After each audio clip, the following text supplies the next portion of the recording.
Hello future teachers, welcome to my channel. अगर आप HPTET medical की प्रेपरेशन कर रहे हैं तो आप बिल्कुल सही प्लेटफॉर्म पे आए हैं। मेरा नाम है अंशिता और मैं इस प्लेटफॉर्म पे आपको HPTET मेडिकल की प्रेपरेशन करवाऊंगी। आपको पता होगा कि आपका HPTET मेडिकल का एग्ज़ाम जो है वो 150 मार्क्स का आता है और इधर 150 में से भी 30 मार्क्स जो है वो चाइल्ड फिजियोलॉजी के हैं, 30 मार्क्स का जो है वो जनरल अवेयरनेस आता है और 60 मार्क्स की बॉटनी और जोलॉजी, मतलब बॉटनी भी 30 और जोलॉजी भी 30 मार्क्स का है।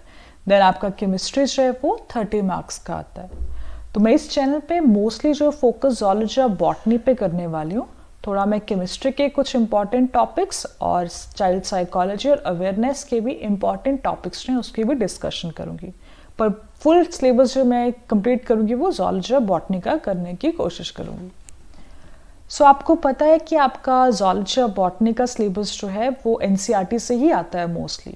तो इसमें चाहे आपके टॉपिक्स हैं डाइवर्सिटी ऑफ लिविंग वर्ल्ड, इसको भी हम पढ़ेंगे क्योंकि इसमें जो है आपकी क्लासिफिकेशन आती है प्लांट्स और एनिमल्स की। तो वो जो मेजर ग्रुप्स हैं उनको पढ़ना बहुत इंपॉर्टेंट है क्योंकि वहीं से आपके क्वेश्चंस जो आते हैं। तो हम इसको अच्छे से देखेंगे, इसके जो फीचर्स होंगे उनको बहुत अच्छे से देखेंगे। नेक्स्ट हम देखेंगे आपका structure organisation in animal and plants, जिसमें आपके टिश्यूज आ जाएंगे, आपकी मॉर्फोलॉजी आ जाएगी, आपका एनाटॉमी आ जाएगा, डिफरेंट सिस्टम्स के बारे में, चाहे वो डाइजेस्टिव सिस्टम, सर्कुलेटरी सिस्टम, इनमें कौन कौन से एनिमल टिश्यू आ सकते हैं उनके बारे में हम अच्छे से डिटेल में पढ़ेंगे। फिर हम देखेंगे सेल स्ट्रक्चर और उसके फंक्शन, जिसके अंदर हमें सेल साइकिल भी इंक्लूडेड हो जाएगी और जितनी भी आपकी ऑर्गेनेलीज होती हैं, चाहे वो गोल्जी बॉडी है, लाइसोसोम्स है, वैक्यूल्स है, उनके बारे में भी बहुत डिटेल में पढ़ने वाले हैं। देन हमारे पास है प्लांट फिजियोलॉजी, जिसमें हमें न्यूट्रिशंस जो हैं, कौन कौन से मिनरल न्यूट्रिशन इंपॉर्टेंट हैं, चाहे वो माइक्रो हैं, मैक्रो हैं, है ना, वो सारे हम बहुत अच्छे से यहाँ पे देखने वाले हैं। फिर आपकी जो साइकिल्स है, पाथवेज हैं, फोटोसिंथेसिस में या फिर रेस्पिरेशन में, इन दोनों में आपकी साइकिल्स आती हैं, उनके बारे में बहुत अच्छे से पढ़ने वाले हैं क्योंकि क्वेश्चंस में ATP मॉलिक्यूल्स के बारे में पूछ लेते हैं कि हर साइकिल में कितने ATP मॉलिक्यूल्स जो हैं वो जनरेट हुए, क्या एनर्जी स्टेटस रहा, वो आपको बहुत अच्छे से आना चाहिए।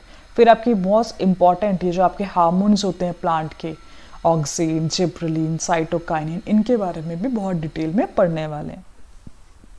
देन हमारे पास आएगा ह्यूमन फिजियोलॉजी, जिसमें आपका digestion, breathing, circulation, excretion, locomotion, neurals, या फिर आपका जो लास्ट टॉपिक है केमिकल कोऑर्डिनेशन, इसके बारे में भी बहुत डिटेल में पढ़ने वाले हैं। सो एक और इम्पॉर्टेंट है आपका यहाँ पे 12th वाली जो आपकी NCERT, उसके इंपॉर्टेंट टॉपिक्स कौन कौन से आपके सिलेबस में रिप्रोडक्शन वाले हैं, जिसमें आपका ह्यूमन रिप्रोडक्शन जो है वो बहुत इंपॉर्टेंट है।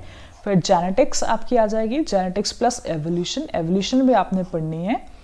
और फिर आपने अगर नोटिस किया होगा कि जो आपकी नई NCERT है, जो नया सिलेबस है, उसमें आपका एवोल्यूशन वगैरह नहीं है, बट आपके HPTET के सिलेबस में ये इंक्लूडेड है। देन आपका बायोलॉजी वाला पार्ट, बायोलॉजी वाले पार्ट में आपका ह्यूमन वेलफेयर वाला पार्ट जो है वो भी इसमें इंक्लूडेड होगा, जिसमें जो आपका प्लांट ब्रीडिंग के बारे में, टिश्यू कल्चर, माइक्रोब्स, ये बहुत इंपॉर्टेंट है माइक्रोब्स वाला पार्ट जो है, इससे तो बहुत क्वेश्चंस आते हैं। बायो फर्टिलाइजर हो गए या फिर आपके कौन से माइक्रोब्स जो हैं वो सीवेज ट्रीटमेंट में काम आ रहे हैं, कौन से इंडस्ट्रियल वाले, तो ये बहुत इंपॉर्टेंट चीज़ है। नेक्स्ट आपका बायोटेक्नोलॉजी, बायोटेक्नोलॉजी भी काफ़ी इंपॉर्टेंट टॉपिक है। और लास्ट आपका इकोलॉजी एंड एनवायरनमेंट, इकोलॉजी और एनवायरनमेंट जो है वो टॉपिक बहुत ईजी है, ठीक है, बट यहाँ पे ईजी तो है बट यहाँ पे क्वेश्चंस बहुत ज़्यादा आते हैं, छोटी छोटी बातें जो है वो आपको याद रहनी चाहिए।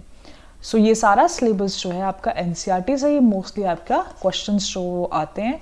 95% आप मान लो, 85 to 95% आप ले लो कि आपका सिलेबस जो है, जो आपके एग्ज़ाम जो है वो NCERT से ही आता है, तो आपको इस पे बहुत ज़्यादा ध्यान देना है।